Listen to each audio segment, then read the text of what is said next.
নমস্কার ছোট্ট বন্ধুরা, আজকের আমি তোমাদের পড়াবো পশ্চিমবঙ্গ শিক্ষা পর্ষদ অনুমোদিত পরিবেশ ও বিজ্ঞান বইটি। আগের ভিডিওতে তোমরা দেখেছো সম্পদ থেকে আমি সমস্ত প্রশ্ন উত্তর করে দিয়েছি। আজকে তার পরের অধ্যায় সাবধানতা, এখান থেকে কিছু প্রশ্ন উত্তর আমি আলোচনা করব।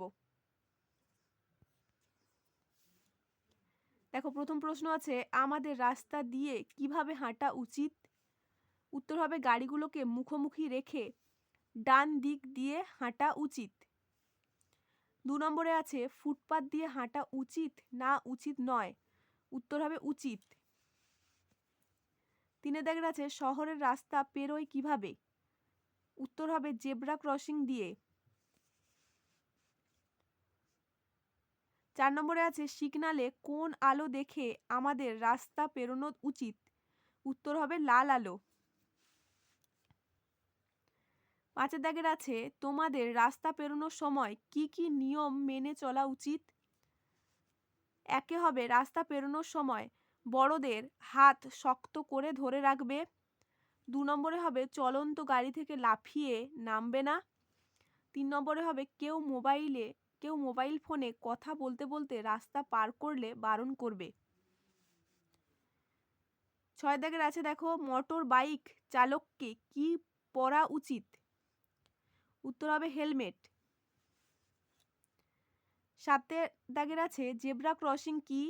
উত্তর হবে রাস্তায় জেব্রার গায়ের মতো সাদা কালো দাগ থাকে, যাকে জেব্রা ক্রসিং বলে। পরেরটা আছে, দেখো, বাজ বেশি কিসের ওপর পড়ে? উত্তর হবে উঁচু গাছের ওপর। 9 দাগের, বাজ পড়লে কি করবে? উত্তর হবে ফাঁকা জায়গায় মাটিতে হাত পা জোড়ো করে ও মাথা নিচু করে বসে পড়বে। 10 দাগে, দেখো, ভিজে জামা পরলে কি কি সমস্যা হয়? উত্তর হবে হাঁচি, গলা খুসখুস ও নাকে জল আসে। 11 দাগের, কিভাবে সবজি কাটতে ও ধুতে হয়? প্রথমে আনাজ ভালো করে ধুয়ে নিতে হয়, তারপর কাটতে হয়। 12 দাগের, নখ কাটার জন্য কি দরকার? উত্তর হবে নেল কাটার। 13 দাগে, দেখো, ভেজা হাতে ইলেকট্রিকের সুইচে হাত দেয়া উচিত নয় কেন?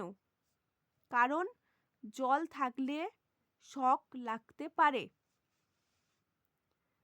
14 দাগের আছে, সুইচ অফ না করে ইস্ত্রিতে হাত দেয়া উচিত নয় কেন? কারণ ইস্ত্রিটা খারাপ থাকলে শক লাগতে পারে। 15 দাগে, দেখো, প্লাগ কাজ না করলে কি দিয়ে দেখা উচিত? উত্তর হবে টেস্টার। পরেরটা আছে, দেখো, জলে ডুবে গেলে যদি তুমি প্রচুর পরিমাণে জল খেয়ে নাও তাহলে কি করা উচিত? উত্তর হবে উপুড় করে শুইয়ে পিঠের দুদিক থেকে চাপ দিতে হবে।